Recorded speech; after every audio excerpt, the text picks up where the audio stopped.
ជាបន្តទៀតសូមអ្នកទាំងអស់គ្នាមកមើលវេយ្យាករណ៍ក្នុងមេរៀនទី3វេ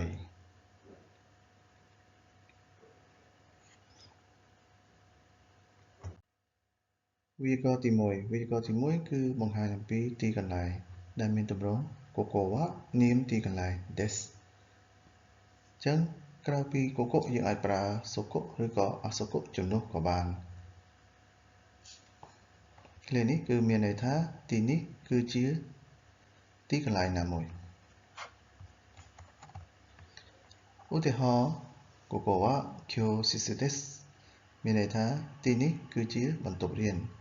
ដែលបន្ទប់រៀនគឺបង្ហាញអំពីទីកន្លែង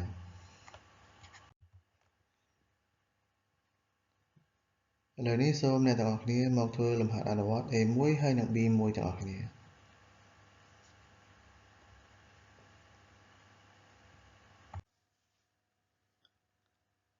វេយ្យាករណ៍ទី2គឺជាវេយ្យាករណ៍ដែលបង្ហាញអំពីទីកន្លែងរបស់វត្ថុឬក៏មនុស្សឬក៏ទីកន្លែងណាមួយ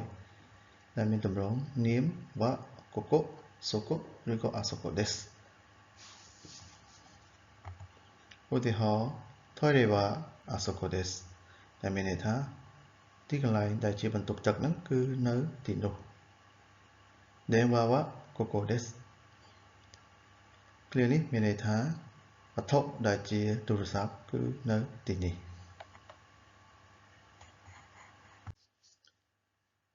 អញ្ចឹងនៅពេលដែលយើងចង់សួររកទីកន្លែងរបស់វត្ថុឬក៏មនុស្សឬក៏ទីកន្លែងណាមួយយើងប្រើពាក្យថាどこですか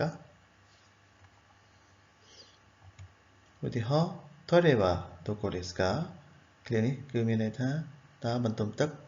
ស្ថិតនៅកន្លែងណាដែរឬក៏នៅទីកន្លែងណាដែរ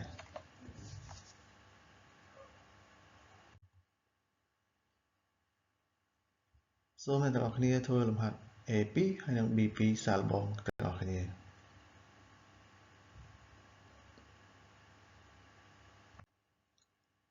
វេយ្យាករណ៍ទី3ក៏ជាវេយ្យាករណ៍មួយដែលទាក់ទងទៅនឹងទីកន្លែងដែរដែលវាខុសពីទម្រង់វេយ្យាករណ៍ខាងលើគឺនាមទី2គឺបង្ហាញពីទីកន្លែងជាក់លាក់ឧទាហរណ៍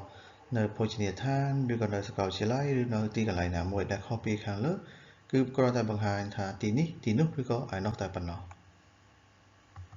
ឧទាហរណ៍食堂は2階ですឃ្លានេះគឺមានន័យថាអាហារដ្ឋានគឺស្ថិតនៅជាន់ទី2អញ្ចឹងជាន់ទី2គឺបង្ហាញអំពីទីកន្លែងរបស់អាហារដ្ឋាន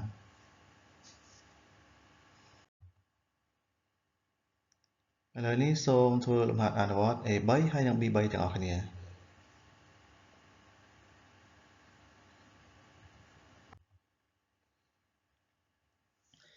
វេយ្យាករណ៍ទី4វេយ្យាករណ៍ទី4នេះក៏បង្ហាញអំពីទីកន្លែងទីនោះឬក៏ទីនេះឬក៏ឯណោះដូចគ្នាប៉ុន្តែគ្រាន់តែពាក្យដែលយើងប្រើនៅត្រង់នេះគឺវាមានលក្ខណៈគួរសមជាងកូកូសូកូហើយនិងអាសូកូអញ្ចឹងនៅត្រង់ចំណុចនេះគឺយើងប្រើពាក្យថាこちらそちらហើយនិងあちらចំពោះសំណួរវិញក៏ដូចគ្នាដែរគឺនៅវេយ្យាករណ៍ដែលយើងបានមើលខាងលើមិញគឺយើងប្រើどこប៉ុន្តែនៅក្នុងវេយ្យាករណ៍នេះគឺយើងប្រើពាក្យថាどちらដែលどちらនេះគឺជាពាក្យគួរសមរបស់ពាក្យどこឧទាហរណ៍トイレはあちらですអញ្ចឹងឃ្លានេះក៏មានន័យដូចឃ្លាខាងលើដែលយើងបានមើលរួចមកហើយគឺមានន័យថាបន្ទប់ទឹកគឺស្ថិតនៅឯនោះគ្រាន់តែថាវាមានលក្ខណៈគួរសមជាងតែប៉ុណ្ណោះ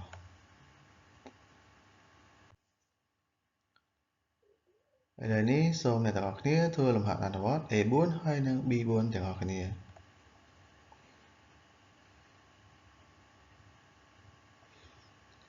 ចំពោះវេយ្យាករណ៍មេរៀនទី3សូមឆ្លះត្រឹមប៉ុណ្ណេះសិនហើយជួបគ្នានៅភាគបន្តទៀតសូមអរគុណ